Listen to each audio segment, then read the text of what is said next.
Welcome to the Inside Pitch. I'm Christopher Lockhart, the creator and administrator of this private Facebook group where screenwriters, creatives, filmmakers meet to ask and answer questions and exchange ideas and information on the craft of movie making. For the last 27 years, I've worked in the world of talent agencies, the last 17 years at WME, the world's largest diversified talent agency, where I'm the story editor looking for film, stage, TV projects for some of our A-list clientele like Denzel Washington. I'm also an educator and I am a producer. I administrate this group with Steve Enlow and my co-host, who is a industry story analyst. His name is Ramesh Santanam. Hey, Chris. Good morning. So we got a lot on the slate today. So so we got to dive right in. First, let me just say that if you have questions for our guests, just contribute to the comment section on the YouTube feed. Ramesh might check out the feed in the Facebook group, but best if you're joining us right from YouTube, and you can just comment right there. And I am keeping an eye on the Facebook page too. So. Okay, good. I appreciate it. We've got Susan Bays, Johnny Will Young, Rich Weems tuning in. Persephone. We appreciate Persephone. We appreciate your being here. So, you know, Ramesh, in October, I've been invited to Scotland, hence the music. To a screenwriting retreat where I've been asked to meet with writers and help them to develop their projects the way that I would do it right here at the agency. And working with me at this retreat will be producer Fred Fuchs and producer Joan Lane. And so I thought it would be fun to have them come here today, kind of just, you know, like as a way for me to get to know them to get to know me, and just kind of talk war stories. And I'm sure that a lot of the viewers will have questions for them about their roles in making movies. But I did want to just spend a couple of minutes talking about this retreat, because screenwriting retreats are becoming very popular. You know, maybe 15 years ago, it was all about screenwriting conferences, right? It's true, yes. Yeah, and now there seem to be fewer of those, and these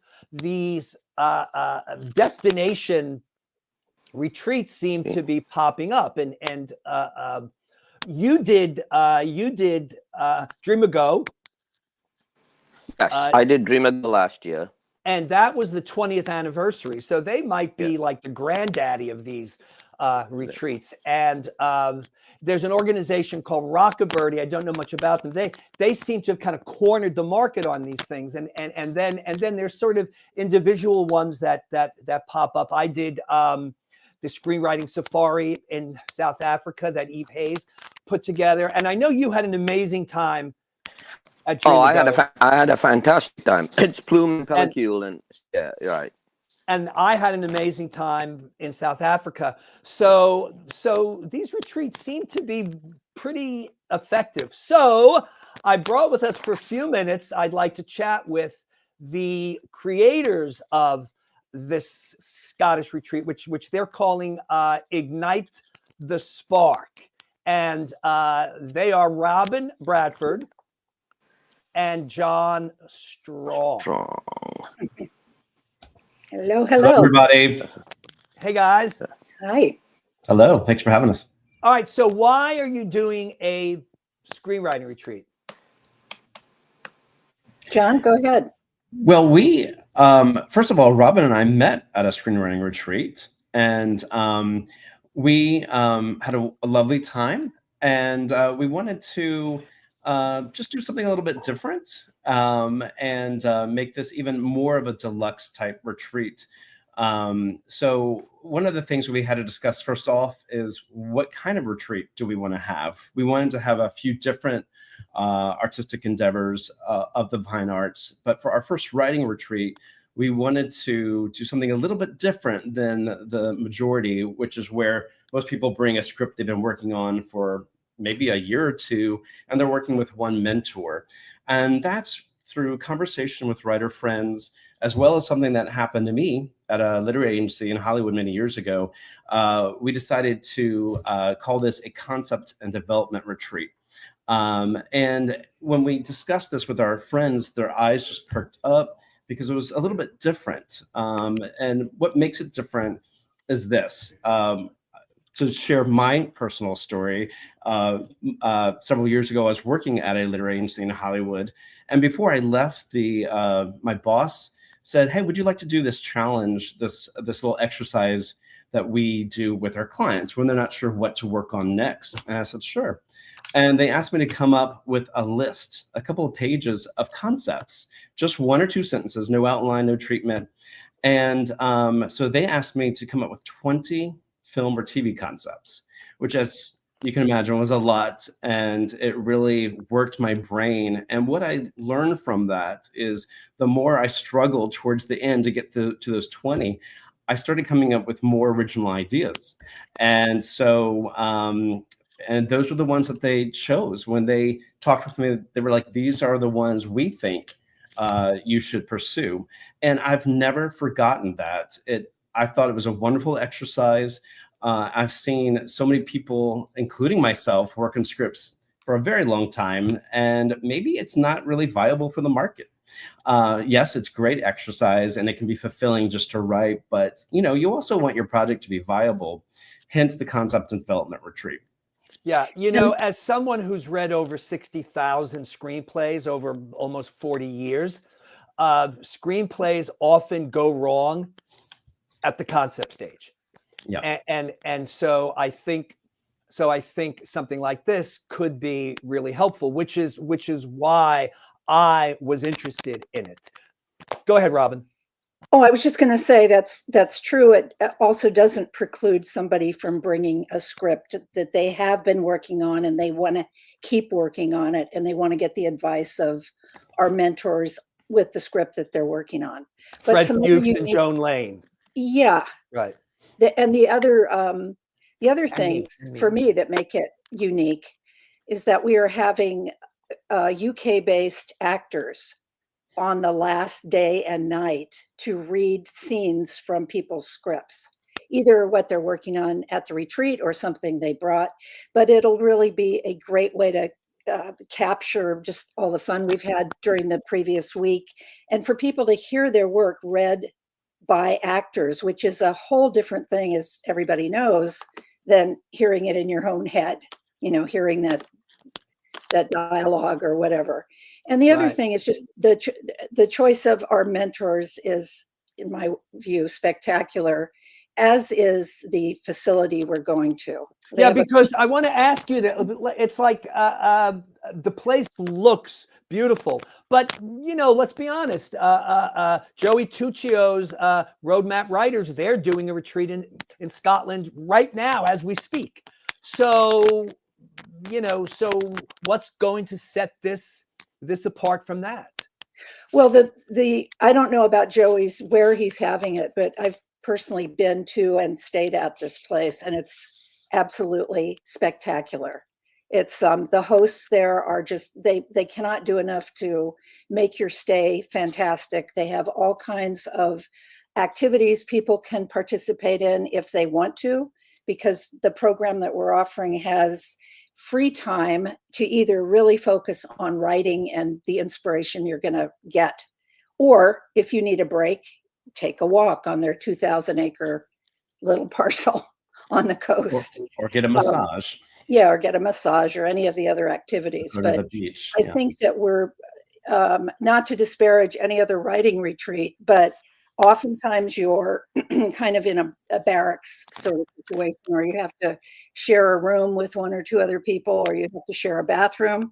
And at my age, I don't like sharing bathroom. So we wanted to make sure that everybody has a really comfortable space, private to write, or just their accommodations. Yeah. Something, I had to share a bathroom with Ramesh once, and he doesn't put the seat down. It's just Oh. it's Naughty, just, naughty. it's so rude. It's so rude, Ramesh. Terrible. These retreats are not inexpensive by any means, and so how do you address that? We've done a lot of research and looking at other retreats, and for the, what we're offering, the amount of time, the space, the mentors, all of it, I think it's a really fair price. And it's our goal to make sure that those who come feel like they've gotten more than they've paid for. But, without naming names, if people do a little research, it's an expensive proposition. And we've tried to keep the cost as low as possible. And we're also working with people as best we can. We do have some partial scholarships available, but we would request people apply ASAP because we want to, make a decision on those. And we also will be happy to work out payment plans or whatever. But, it's an opportunity to really invest in your career as a writer. Chris, just to follow up on what you had asked me, first off, I agree. And this is, we consider these super deluxe or even bespoke type retreats. This is also just a wonderful time to be away from home, where it's often hard sometimes to be focused.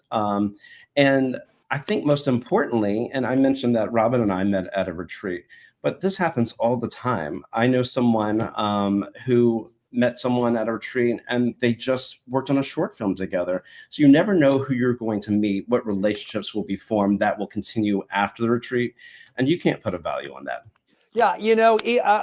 When I went to South Africa, I met my friend Suzanne. She was one of my mentees, and now she's one of my very, very dear friends. And it's a little bit like going to summer camp. Yeah.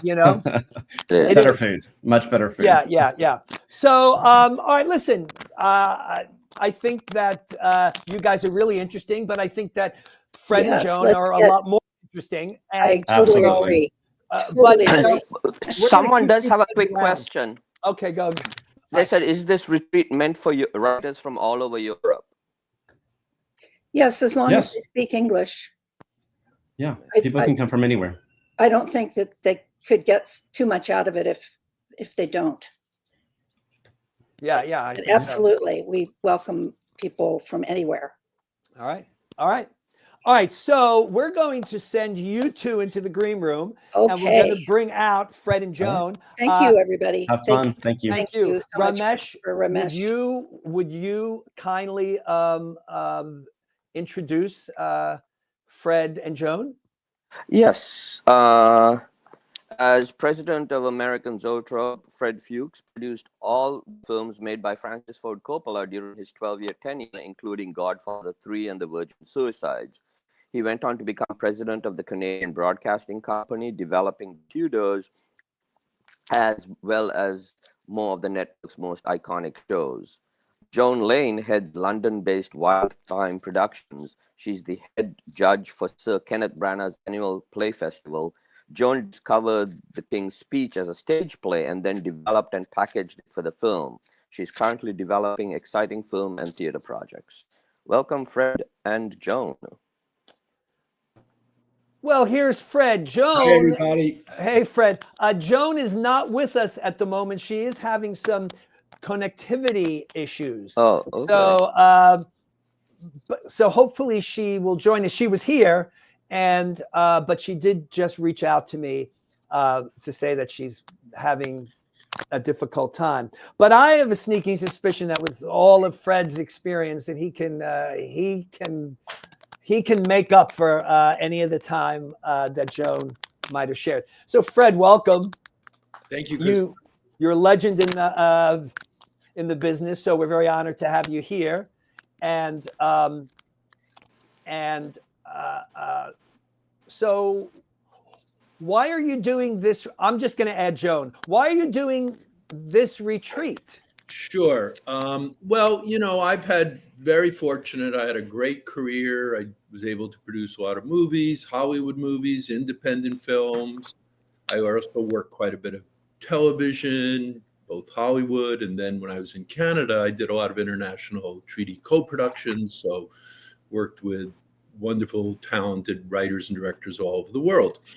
And you know, as a producer, you're involved in all sorts of parts of the business, financing and budgets and deals, but you're also involved in the creative, and working with writers was the part I enjoyed the most. And I was very fortunate because I spent 12 years working for Francis Coppola, who, besides being a brilliant director, of course, is a brilliant writer. And I learned just so much from him about the script development process and you know, and what goes on and the different challenges that writers, including himself, often meet. And at this point in my career, I'm less active as a producer of individual projects, and I do a lot more of consulting work and mostly working with writers. That's what I do. That's what I love to do. It's my passion, and I love giving back. I had wonderful mentors in my career, and I look forward for the opportunities to work with younger writers or developing writers or experienced writers and helping them in any way I possibly can. So it's a great pleasure to be part of this this retreat, and look forward to meeting lots of interesting young writers. Thank you. And Joan, what is your interest in a retreat? Well, can you hear me clearly? Yes, so far, yes. Okay, because the sound here does come and go. So let me know if you can't hear me, but I'm going to echo everything Fred said. I do it because it's something I really enjoy doing, and I'm putting back into hopefully the industry, the same way as Fred is, for all the enjoyment I've had and continue to have working in the industry. Yeah, you know, I think we learn and then we return. That's the way I like to, you know, it's the things that I've learned, I then in turn like to share with other people. So, Fred, if I were going to ask you what you think perhaps the achievement that you're most proud of in your career, what would that be? That's a tough question, Christopher. That's sort of like asking which is your favorite child. I know, but I like to ask the tough questions, Fred. Well, you know, I don't know. There were so many films and things I enjoyed working on in my career, and you know, what I look for ultimately are films that in some way, you know, helped nurture the audience and perhaps gave them some insight into human condition and sort of the nature of, you know, our experience here as, you know, on this planet. You know, certainly, you know, I look at a film like Bram Stoker's Dracula. It was a fabulous film, very artistic, very innovative, but it didn't, for me, you know, sort of provide that kind of nourishment. But there were a couple of films. There was a wonderful children's film called The Secret Garden, you know, based on the classic book that I think really was an opportunity for families to watch together and to really enjoy it. You know, an odd little movie I did called Don Juan DeMarco with Marlon Brando and Johnny Depp actually was quite a wonderful little message about love and especially as, you know, we get older and rediscovering love. I also did a wonderful television series for many years back in the early 80s called Fairy Tale Theater.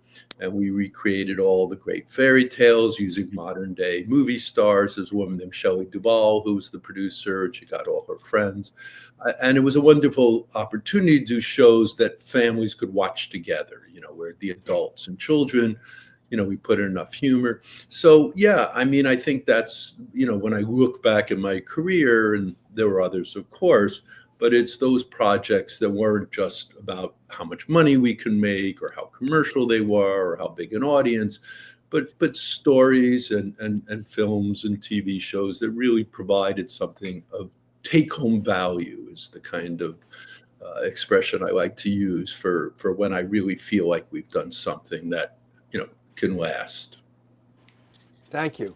And Joan, I see behind you a one sheet for the King's Speech, and that, of course, won the Academy Award for Best Picture. And in Ramesh's introduction, this was a project that you found as a stage play.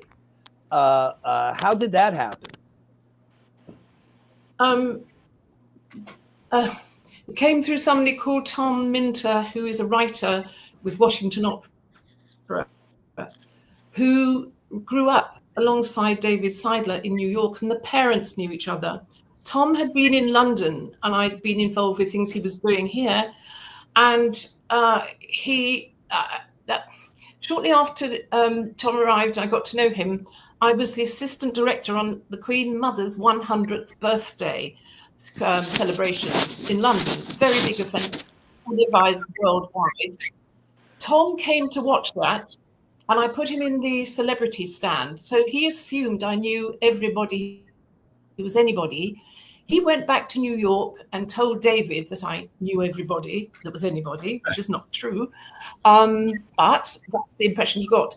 And then he wrote to me and said, my friend, he didn't name him at the time, has written a stage play. He knows that you've got a theatre company. He knows you know everybody in the industry, from theatre through music to film. And he'd like to send you the stage play. Would you look at it? And of course, when it came to me, it related in so many different areas. I'd met the Queen Mother when I was a young woman. I'd met her recently when I was working on the state events, and on it went, all these coincidences. So I had to, I couldn't not turn it down. I was absolutely enthralled by it. And then, of course, could see the film potential and sent it to one of the producers who became a producer on The King's Speech, and off it went. But it had to be helped, and I had the contacts. I had the address book and was able to furnish the initial 2 producers with all the contacts they needed for development money. And then I did the audacious thing of having my friend put all the information that David and I put together through Geoffrey Rush's door. He has forgiven me, so that's all right. And that's how it all began, really, because it resonated in so many different areas of my life. I had to do it. If I hadn't liked it, I would still have done it. But I did. I loved it. So I'm hearing from... Fred has worked with David 1988. Tucker, the David Man in His Bartlett, Dream. yeah, he was a producer on a picture I did. David Seidler. David Seidler. David Seidler, yes. Yeah, as well. Yeah. Who, of course, he wrote the stage play. Who, it's been pointed out by Danny that the screenplay won an Oscar also. So David won that screenwriting Oscar. You both, it seems to me that passion seems to be a driving force in the projects that perhaps you want to put a lot of your energy into. Well, you're right, Christopher. I mean, when I was a network executive at the CBC, writers would always come in and they would say to me, "What are you looking for?" And they wanted me to tell them I needed another detective show or a hospital show or this kind of show. And I don't know what I've never been a network executive, so I didn't know any better. And I would say, no, I have no idea what I'm looking for. What I need to hear is the story you have to tell. What is your personal, passionate story that is just, bubbling up inside you and has to come out? Because what I've found in my experience is that's what works. That's what the audiences are actually looking for. They're not actually looking for someone to design another version of, ER or another version.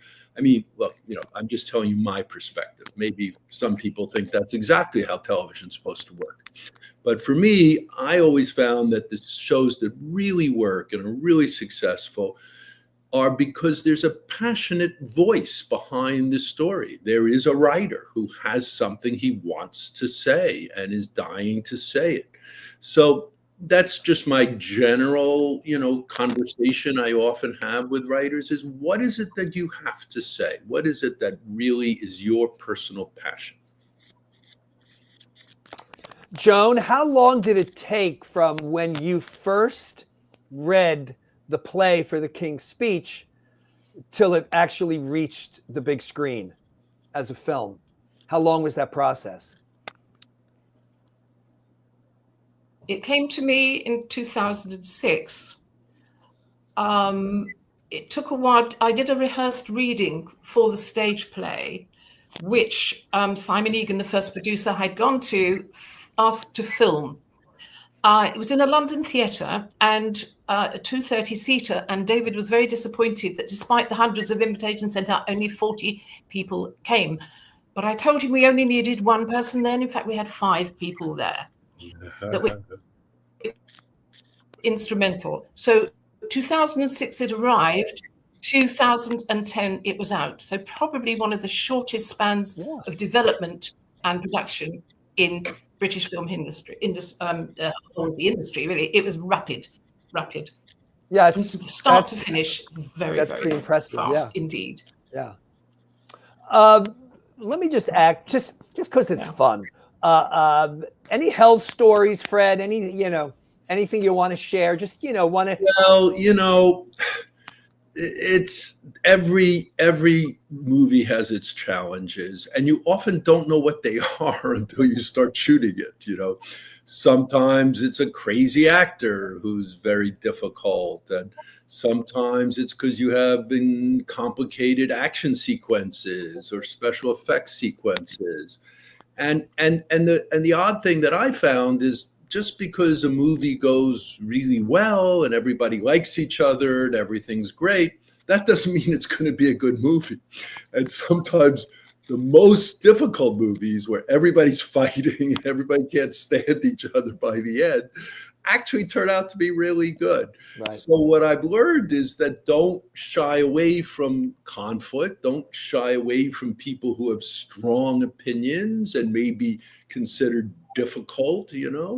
If they're talented, you deal with their difficulties, and I don't really want to get into talking about too many specifics, but oh, come on. Clearly, there was a film I did called Godfather 3 that had more than a few challenges. You know something? Come to the retreat. We're gonna put a couple of drinks in Fred, and he's gonna tell us everything. And also, writers. It's a bit, Joan. I had scripts 10 years, 11 years. We had Third Miracle before that got made with Ed Harris and Anne Heche. And I remember reading that script. Yeah, a very difficult director named Agnieszka Holland. But and then sometimes it happened in a year. One time I got a call from Francis. He had just landed in Paris. He had read a book on the plane, a John Grisham book called The Rainmaker.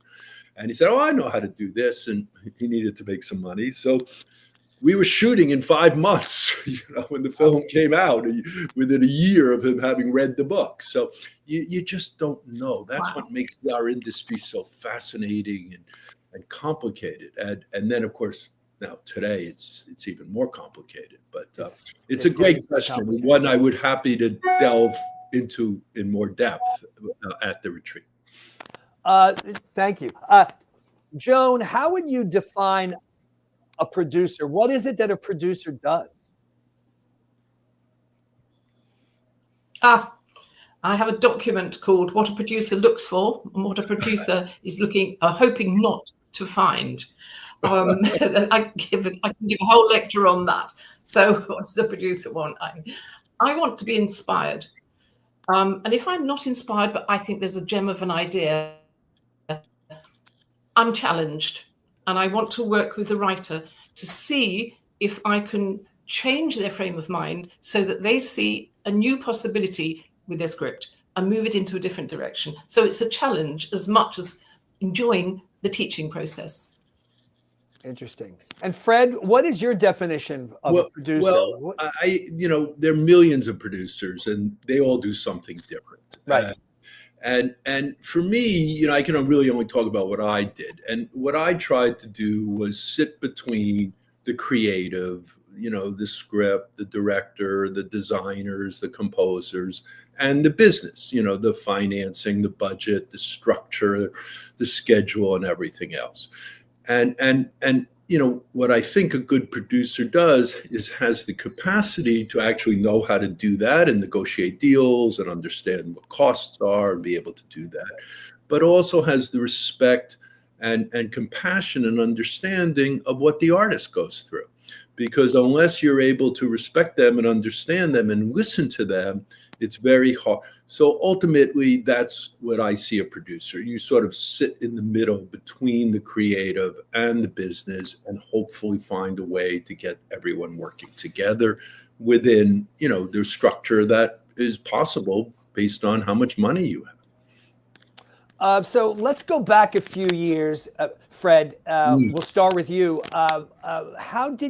How did you get into the business? What were you doing just before? I wasn't doing anything. I went to university. I studied humanities. I loved literature and history, and never went to film school. And then, I was going to go to graduate school in American history. And I, sort of as a lark, came to Los Angeles to visit a friend of mine. And I took a year off, and he was working on a low budget feature for a guy named Roger Corman.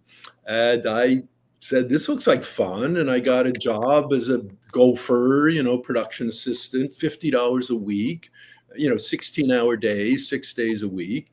And I just loved it. I felt like I had run away and joined the circus, and I never really wanted to have a civilian life anyhow. And I just kept doing whatever was fun. I would volunteer for AFI short films. I worked as a prop man. I worked as an electrician. I did production accounting. I didn't really worry about, I never wanted to be a movie producer. It never occurred to me I'd ever be a movie producer. I just was sort of having fun and being in LA and learning, and just one thing happened after another. So there was no plan. And then, of course, fortunately, when I finally met Coppola, he took a liking to me, and I wound up going to the greatest film school in the world for 12 years. And so how did that happen? How did you meet Francis? I was doing this very odd little television show. It was 1983 or 84, and it was for Showtime. Showtime had just started as a cable, and it was called Fairy Tale Theater. And we were doing these wonderful little, I remember it well, fairy tales, and we were using this very sophisticated video technology. It wasn't at the time, it was sophisticated. Now it's very primitive. And Coppola was always very interested in video and video technology and where things were going. And he knew Shelley Duvall, and he came and directed one. He directed Rip Van Winkle with Harry Dean Stanton, Talia Shire, and Tim Conaway, and then other Francis's normal actors, and we just sort of hit it off. He got the, but you hit it off. I'll call you a year and a half. Went by and never heard from him, and then finally one day I got a call. I'm doing a new movie. I want you to come up and work on it. And I flew up to Skywalker Ranch because it was being financed by George Lucas. So I had to meet George, and they hired me as the producer. I'd never produced a movie in my life. So wow. What was that film? It was called Tucker, a man. I love Tucker. Jeff Bridges, and Joan Allen's first movie, and Martin Landau. Martin Landau got Academy Award. Rediscovered his whole career from that movie. So I was the line producer. So I really had grown up.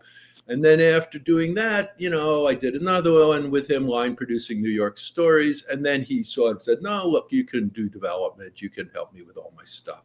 So are you in the DGA? No, never. No, or the PGA. I never joined anything.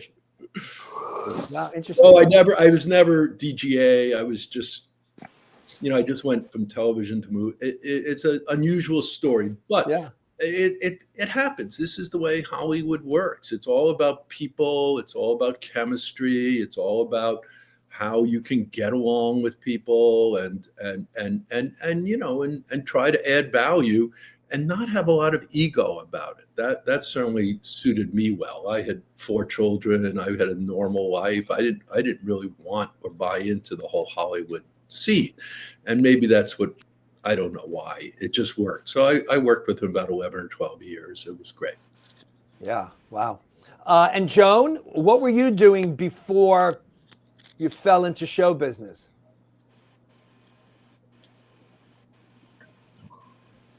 My parents were in the business, so I was surrounded by people. You're a nepo baby. I'm concentrating. Yeah, no, not exactly. They were performers. I have no desire to perform. I have to tell you, I'm concentrating very hard because it is fragmented, the sound, so I'm not always getting everything that's being said. So forgive me if I don't appear to answer acutely because you fade out every so often. It could be at this end. We've got quite a wind outside. I don't know. Anyway, okay, what was I doing? okay. Well, I have my own theatre company, and I was touring shows. You can hear me now? Yes. You can hear me? Yeah, okay. I have my own theatre company, and I had actually first started in film on the music side because I had a classical music background. And so I knew what film was like, studios was like, but I still had a passion for live theatre. And that's what I was doing beforehand. And I've been on and off sets. But David Seidler's script propelled me into film more. So now I do more film work and less theatre, although at the moment I still have one hand in theatre. And I'm doing something which is quite extraordinary. It's a rock musical with a stage musical and a potential film adaptation, which shows America in its finest hour. In 1917, America opened its arms to immigrants from all over war-torn Europe because it needed a workforce. And we have a snapshot of 24 hours on Ellis Island based on the true facts, taken from true facts of immigrants over when America was welcoming people, not throwing them out. Oops. Uh-oh. Here we go. That's a great story. I can't wait to see that. I still, that's what I'm doing in theatre at the moment. Keep one hand in, but most of my life is spent looking, reading, and editing. I edit a lot of both stage scripts and film scripts too. In fact, one film script I rewrote recently. From what I understand, the retreat isn't just open to screenwriters, it's also open to playwrights. And that is, I guess, mostly due to your great experience in the theater. So, yeah. So I completely agree that it's all storytelling. And if it's a play, a movie, a TV show. In fact, when I was working with Francis, we started a short story magazine called Zoetrope All Story. Sure, I remember that. We believe that sometimes the best film stories shouldn't be written as scripts at all. That until you've written a great narrative short story, you may not even really understand your entire story. And scripts are, as we know, very, complex, crafted. It's like making blueprints of a house, and you may not have designed the house yet. So why are you making blueprints? So I think it's wonderful that this retreat is open to storytelling, and I mean, obviously we're not going to be helping people figure out how to publish a novel, but I think this is exactly the right approach. It's all about the story. Excellent.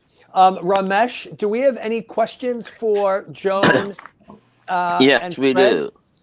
Yes, we do.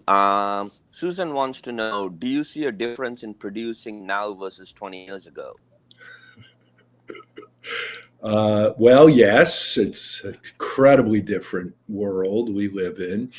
And there's some there are great positives and negatives. One of the positives, obviously, is that we've democratized the cost of production. We can shoot movies on iPhones. We can edit on our computer. We don't have to worry about, how many takes we print, So the idea is, because some of the films I work on now are $300,000 movies, $400,000 movies, and they look fabulous, And so that's very exciting for young writers and directors and filmmakers today, is that they can actually make their films, and don't have to have tons of money. The negative side, of course, is distribution, because there are very few theatrical films that even ever see the theater. And then the decisions made by the streaming services and everyone else are often based on algorithms or not even, creative taste. And there's just so much content flooding the market all the time that it's much more complicated to get distribution and to find an audience for your film. But it's very different. Well, let's say 20 years ago, yeah, it's pretty different. I mean, it was already starting to change in the early 80s, but it's accelerated. But, I look at it as opportunity, just there are more opportunities to actually get something made than there have ever been, Joan, do you feel that the development process has changed? I find that there's less development going on now in Hollywood than there used to be. What is your experience with that?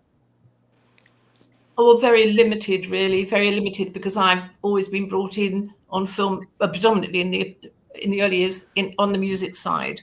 So the development side, it came easily to the King's Speech, because we had the right director, Tom Hooper, who was brilliant, and he must take credit for some of the script, because I was living in David's pocket. He was living in my pocket for so many months, nearly 4 years, and Tom was unrelenting in his desire to get that film perfect, and he did. So development-wise, I've been lucky that the films I've been associated with haven't taken too much time, because they were gems. They didn't need too much of a director's or a producer's input. So I've been quite fortunate in that respect. I must say that yesterday, you're talking about 20 years ago, I saw a film called Mr. Burton. I don't know whether you've heard about it. It's about Richard Burton. And very sadly, young people today don't know much about Richard Burton. They put the two names, Richard Burton and Elizabeth Taylor, together. They don't know much about his origins. And that film was absolutely perfect. It's a gem. It's a gem. And it reminded me of all those films we saw 20 and 30 years ago that were so clear. The script is great. The performances are great. Not a big budget, but wow, what a gem. That's a gem, Mr. Burton. But Christopher, I've observed as well that there's a lot less money spent on development. Studios are not interested in development as much. Netflix, they don't even do development. They need you to come. So there's a lot more pressure on the writers and the producers to actually do their development on spec, or before you even present it to distributors for financing. And it's very sad, because in the old days there were very rich development processes. There were wonderful studio executives who worked with writers in development, and projects could be nurtured over the years. I mean, I had one project, gosh, we must have gone through, 4 or 5 writers, 3 or 4 directors. It was called The Good Shepherd. It ultimately got made by Robin. I remember it, yeah. Directed it with Matt Damon and Angelina Jolie, but that kind of, it did get, but it took a long time. It was a very complicated project. It was a great writer, Eric Roth, but even then, but there was enough money and time and patience to recognize that, yes, you sometimes need to do development. And you don't see that anymore. These days, people really want something much closer to production and ready. Yeah, absolutely. In 15, 20 years ago, if you had a script that had a great concept and was maybe a 5 on a scale from 1 to 10, you could sell it for $1 million, but not today. So the development process is really important, which is why writers should be working with each other. You should have writers groups. You should be swapping your scripts, getting notes, coming to a retreat like this, whatever it is, however you need to develop your work, it needs to be much farther along than it did in the past. It's getting harder for writers I think now. Yep. Okay, Ramesh, any other questions? One more, Fred and that's Joan? sort of two questions together. Sort of, when you're mentoring a writer, what excites you the most, a commercial project or an independent artistic project? And then it's sort of dovetailing on that. If someone said, how important is it to write high concept versus small personal stories when it comes to increasing one's chances of getting something read or let alone produced? Ramesh, could you pop those questions up on the screen so Joan we can read them? We are seeing the question now. Yeah, Okay. yeah. So this way it can help Joan. Yeah. Anyhow, I'll just jump in. I don't care. I don't care if it's high concept. I don't care if it's a small personal story. The chances of anything ever getting made is challenging enough. I think it's a mistake for writers to try to overthink the marketplace and, what they think people want and because it's just too fragmented now. It's too chaotic right now. And I think that the best thing you can do, as I said before, is really just tell the story that you personally believe in and you think is important and you care about and are passionate about, because you're going to have to work like a dog on this project for years possibly. So if you don't have that commitment and you don't have the passion for it and you're doing it because you just think you want to make some money, that might not be the way to, maybe it can work for some people. I don't know. But for me, I don't even think about those questions. I really just look at the story and is it a great story or not? And then you worry later about, financing and distribution and stuff like that. Thank you. Joan? Oh, I agree with everything Fred has said.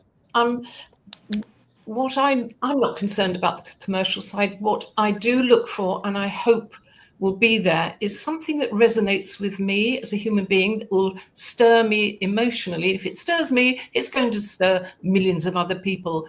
I'm sure Fred probably thinks the same. We are individuals with emotions, and if our emotions are affected by something we read, something we hear or see, all to the good. And that's what I look for, that extra icing on the cake really is something that will move me in some way, whether it's to anger or whether it's to despair or whether it's to sheer joy. That's what I'm looking for anyway. Forgive me if I'm not always answering your questions because it's a little bit fragmented still, the sound. Thank you, Joan. I do have one other question here. What about the retreat process? Do they find helpful to writers? Can you flash that up on the screen? Oh no, someone texted it. Sorry. Oh, okay. All right. So what is the question? What about the retreat process? Do they find helpful to writers? Isolation, being surrounded by peers, the inspiration of mentors. We can also ask that of the others, but when you mentor someone, what do you find inspirational? It's all of the above. Each individual is going to have their own experience, and sometimes it's going to be because of value they got talking to a mentor. Sometimes it might be from a relationship they develop with another writer. Sometimes it also is just the opportunity to step outside of your normal life and your normal, obligations or responsibility, which can sometimes help you. You go for a walk in the woods and you can clear your mind, and that's when inspiration comes. And it is always beneficial. I find I rarely find people who don't feel that the retreat or the workshop was worthwhile, but what it is going to be different for each writer. Yeah. Joan, any thoughts on the writer and their relationship with the retreat? Oh, indeed, yes. I've been privileged to have only worked in groups. I don't do a one-to-one. I don't know whether Fred does. I don't work with individuals. I only work with groups of 4 at a time. So the value of that is we have fresh eyes on, or 3 fresh eyes apart from mine on the other scripts. And then we can all analyze together dialogue, structure, action, and so on. Everything that, all the components that make up a film, we can then discuss and look at the 4 mentees that I'm used to working with, can then see whether they have done enough in all those areas, those vital areas. I'm very old school. I work on the basics, starting with the title, then the logline, then the motivation. Why this story? What made you want to write this story? What's the passion behind it? How is it going to affect me as a human being reading it or watching it on screen? Have you thought that through? What's your demographic? All those things come out in my sessions. And I do a lot of movement work as well. It's always a good idea to ask your groups, this is what I do anyway, to imagine themselves in front of a camera. Imagine a line in front of a camera, a line of their script. Imagine some action in front of a camera. And a lot of writers don't think that way. They don't think about moving pictures, movies, moving pictures. And so it's not unusual to get pages of dialogue or pages of action sequence with no breaks. No thought. We need to think in pictures.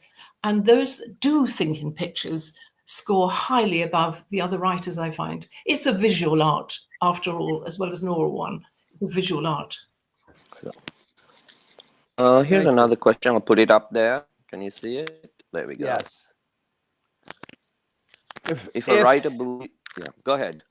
All right. If a writer believes their story could be a series, season arc, or a feature, is it worth writing it both ways, or is that a waste of writing time?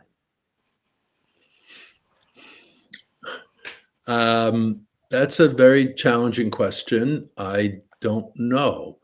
I would again simply go back to write your story. Don't worry about the screenplay or the series season arc. This may sound sort of simplistic, but just what is the story? And if you want to just write it as a, as prose, just a short story, whatever it is, but trying to guess the marketplace doesn't always work, and it's always different depending on what the story is. So I don't think it's necessarily a good idea to start writing it both ways. If you can complete your story in 2 hours or less, then it's probably a movie. If your story is going to take 4 or 5 or 6 hours to tell because it's such a rich and complicated story, then it's probably something for television. So, you really just have to understand what your story is, and then maybe that'll help guide you. But I wouldn't write it both ways. Joan, do you have a thought on that? Yeah, when I've had writers with historical dramas, and I'm a great fan of history. I love history, particularly European history. I find they haven't always done the amount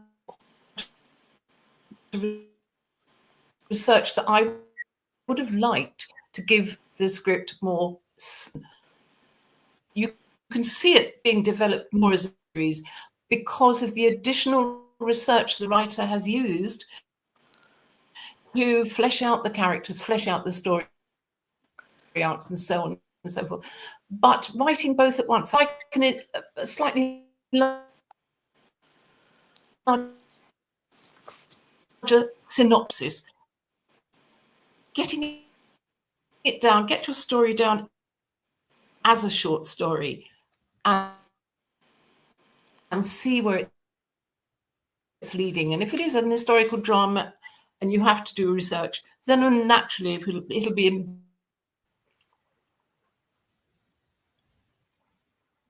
I've lost connection. Yeah, but something, Joan, we were able to sort of get the gist because, it's.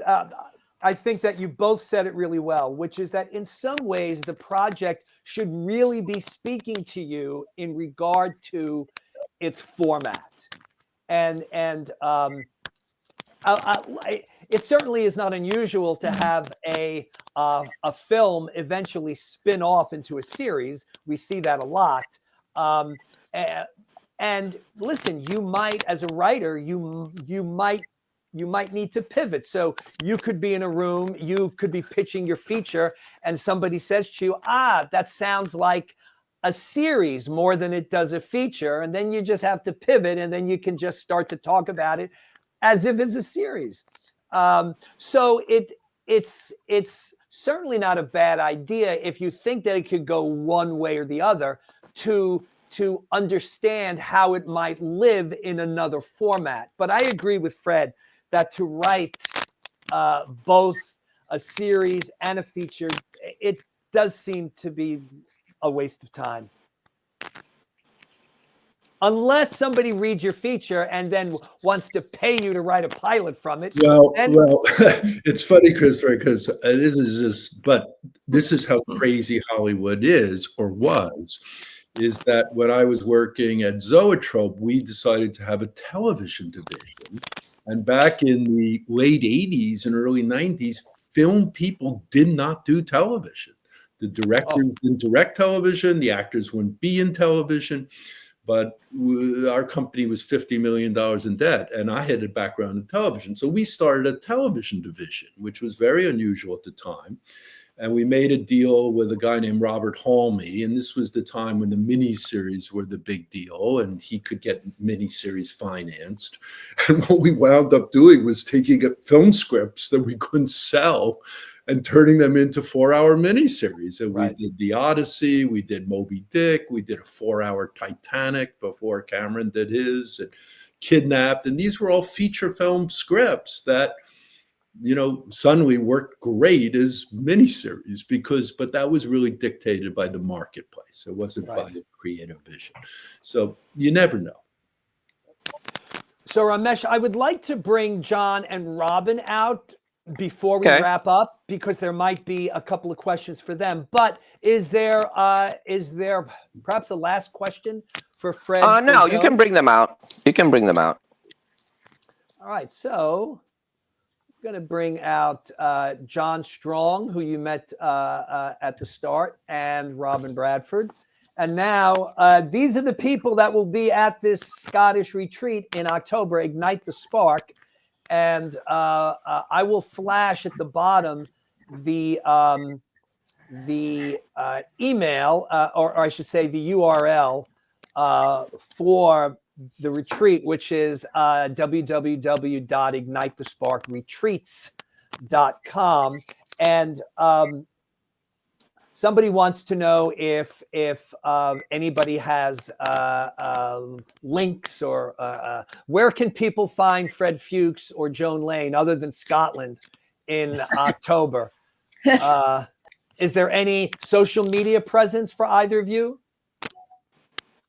I don't have any social media, but good for you. If you can look at Wikipedia or at IMBD if you want to see other credits and stuff. Joan, do you have any online presence? A Twitter account or a Instagram or a Facebook account? Well, Joan is frozen in time, so so maybe she does, maybe she doesn't. I'm only on Facebook. I don't do any of the other platforms. So for those of you who are new to this forum, if you are on Facebook, you should come and join the Inside Pitch. It is our screenwriting group. It's free. It doesn't cost you anything ever, and it's worth being in the group. Even if you're not on Facebook, just join Facebook. You don't have to have friends. Just come in and join the group.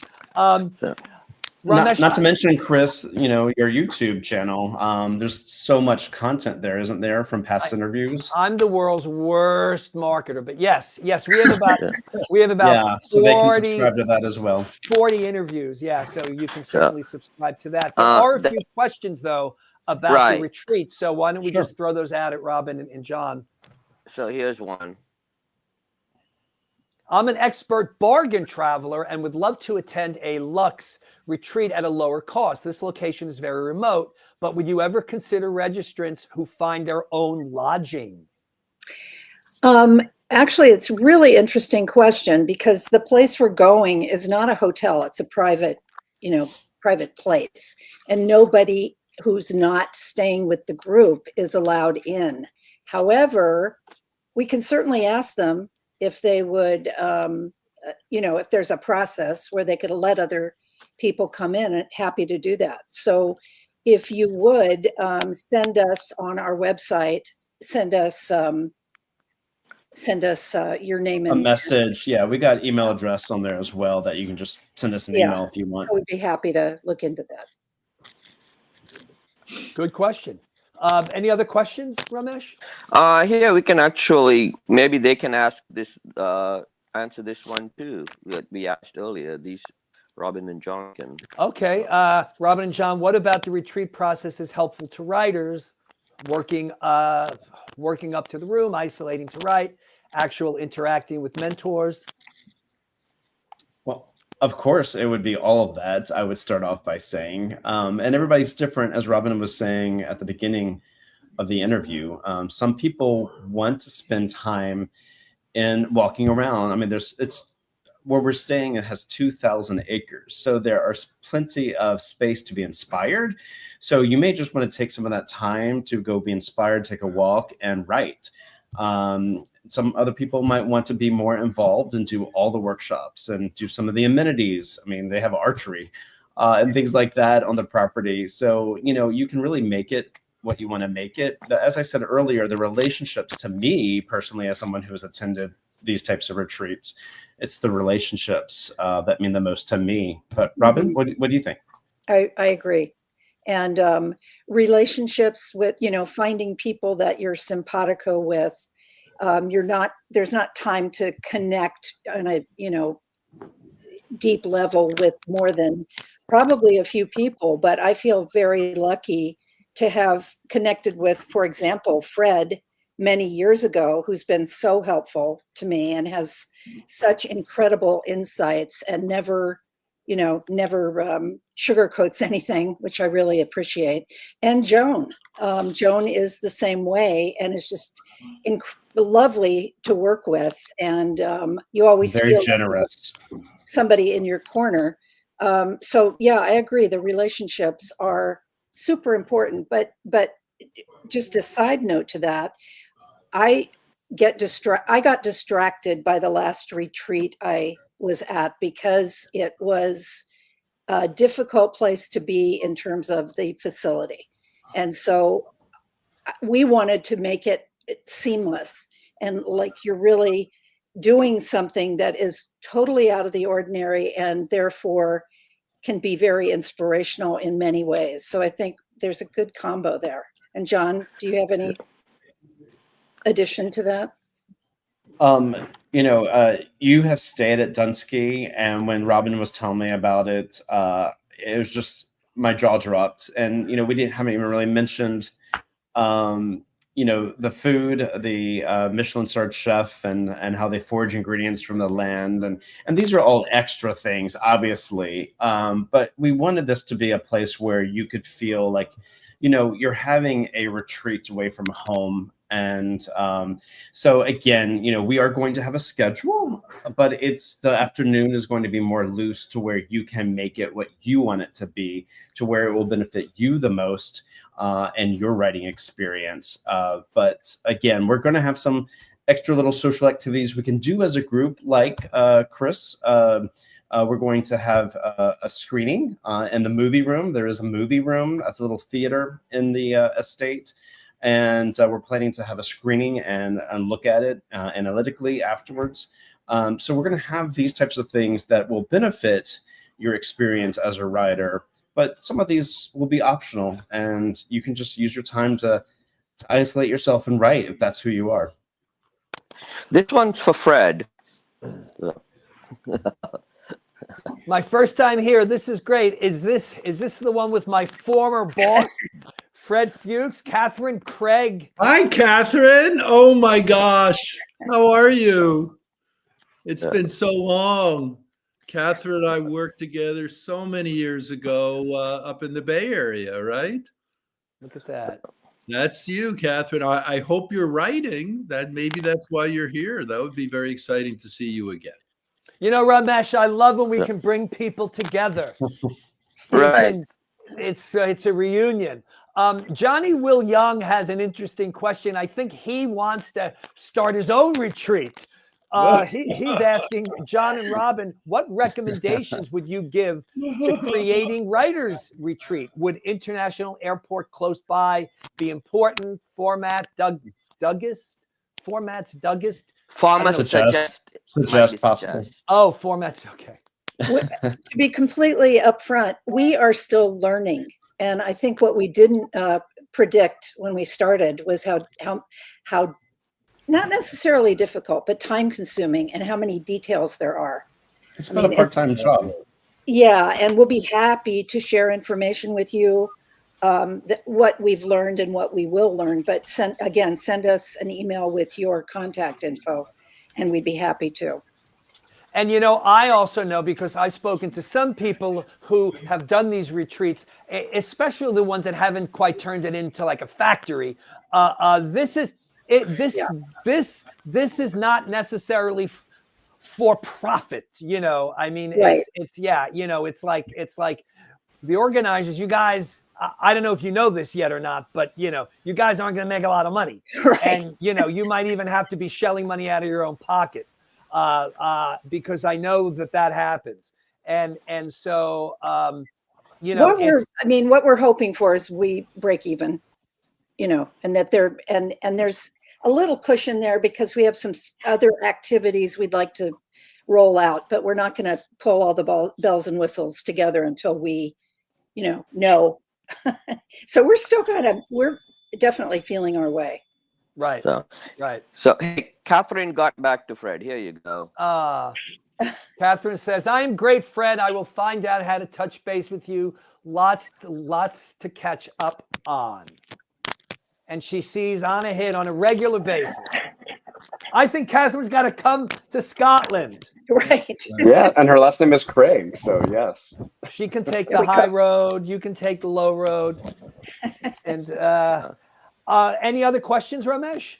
Yeah, someone asked you prefer, here we go, for Fred.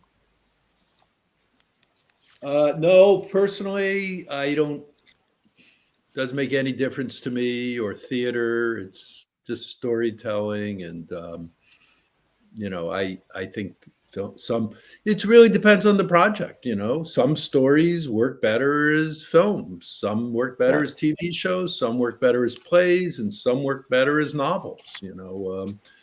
And, you know, that's maybe something we could be helpful to sort of talk about with you, and to sort of help you, you know, understand your story and maybe where the opportunity is. But I certainly don't have a personal preference.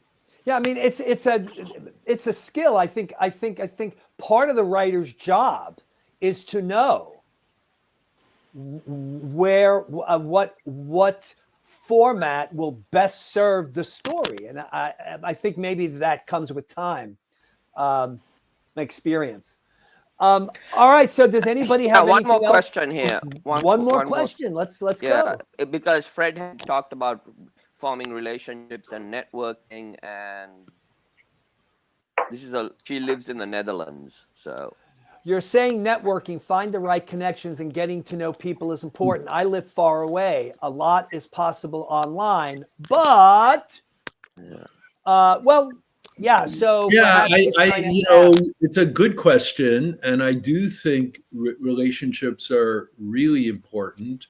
And we're very fortunate because now we can do a lot of this creative relationship and creative work online, and we don't always have to be in the same room together. And that's amazing. I mean, we used to do it on the telephone, and now Zoom is even better.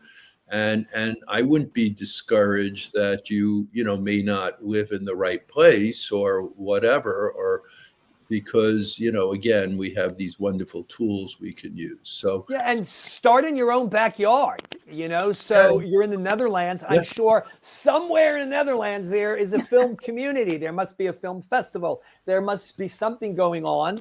Connect with that first. You know, it's like the idea that you have to connect with Hollywood. I think that people should put that on their minds. Like, even if you're in Oshkosh, Wisconsin, you know, start small, start locally, go to a local university, meet with film students, volunteer in a student film. There's so many things you can do. But I think people, they just think about, oh, you know, how do I get to Hollywood? How do I get to Hollywood? Don't think that way, you know. Think about the work, think about the art, think about the craft, and how you can connect with that locally. And then as that network builds, then perhaps it will take you to larger networks like here in town. Yeah. I don't know if Joan is with us here, but here's one. That's like, here we go. Whomever is going to Scotland and has Joan as your mentor, she is phenomenal. And you will learn as much in a short time. Make sure to bring her chocolate. Wait a minute. You better bring me some chocolate too. Yeah. There we go. All right. So that is true. Absolutely. Thank you for that. All right. So I think we've overstayed our time. And I do want to thank Fred Fuchs and Joan Lane. By the way, I'm really, really looking forward to spending some quality time with both of you. And Fred, you know, but I'm gonna yank out those stories from you.